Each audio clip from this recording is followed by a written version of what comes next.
আজকের দুপুরের মেনু দেখো, হাড্ডি ছাড়া মাংস। তাহলে কার কার প্রিয় জানিও।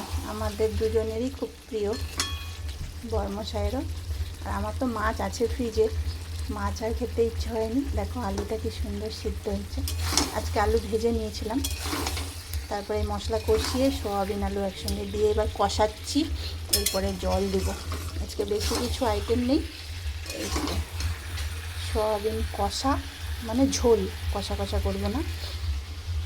ডাল ভিজিয়েছি, বড়া ভাজা হবে গরম গরম। আর এই তো বেগুন ভাজবো, গরম ভাতে খাবো ঘি।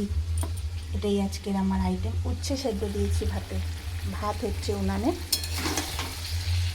আর বৃষ্টি, ভাইরে ভাই, বৃষ্টি কাকে বলে আজকে? সারা দিন বৃষ্টি, আবার রোদ, আবার বৃষ্টি। আর বৃষ্টি যখন হবে একদম মুষলধারে, আর যখন নেই তো নেই, সেই সুন্দর রোদ। আমার তরকারির কালারটাও ব্যাপক এসেছে। সবাইকে শুভ দুপুর। চটপট করে রান্না করে ফেলি, সোয়াবিনের গন্ধে আমার খিদে পেয়ে যাচ্ছে।